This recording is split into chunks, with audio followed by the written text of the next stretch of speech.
Hello दोस्तों, फिर से मैं आपका स्वागत करती हूँ भजन संहिता 3 को लेकर।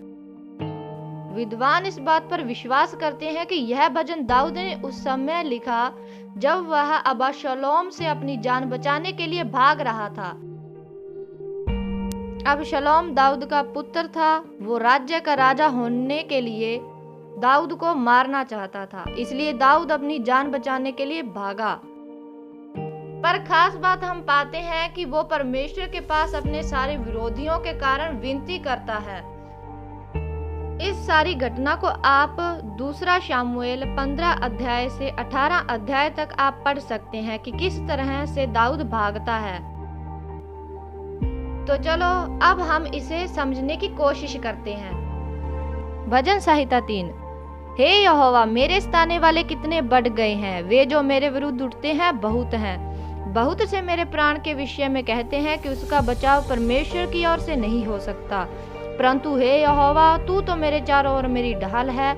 तू मेरी महिमा और मेरे मस्तक का ऊंचा करने वाला है। मैं ऊंचे शब्द से यहोवा को पुकारता हूँ और वह अपने पवित्र पर्वत पर से मुझे उत्तर देता है। मैं लेटकर सो गया, फिर जाग उठा, क्योंकि यहोवा मुझे संभालता है। मैं उन 10,000 मनुष्यों से नहीं डरता जो मेरे विरुद्ध चारों ओर पांति बांधे खड़े हैं। उठ हे यहोवा, हे मेरे परमेश्वर, मुझे बचा ले, क्योंकि तूने मेरे सब शत्रुओं के जबड़ों पर मारा है और तूने दुष्टों के दांत तोड़ डाले हैं। उद्धार यहोवा ही से होता है। हे यहोवा, तेरी आशीष तेरी प्रजा पर हो।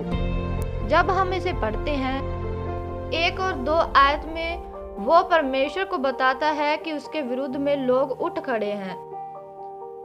यहाँ वो एक बात कहता है कि लोगों के मन में ये है कि दाऊद के पिछले पापों की वजह से अब परमेश्वर उसे नहीं बचाएगा।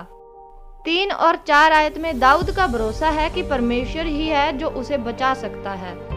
परमेश्वर ही है जो मेरे सिर को ऊंचा करता है। दाऊद जानता है कि परमेश्वर प्रार्थना का उत्तर देगा।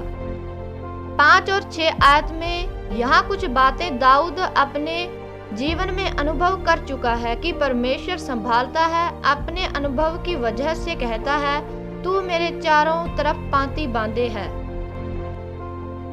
7 और 8 आयत में दाऊद जान चुका है कि इस हालात में अगर कोई मदद कर सकता है तो वो यहोवा है, क्योंकि दाऊद को पहले भी उसने बचाया है। आखिर में कहता है कि छुटकारा उद्धार यहोवा से ही हो सकता है। हमें क्या करना है? पहली बात, अपनी परेशानियों में परमेश्वर के पास जाएं। दूसरी बात, ये भरोसा करें कि परमेश्वर संभाल सकता है। तीसरी बात, जो आशीषें परमेश्वर आपको दे चुका है उसे याद करें।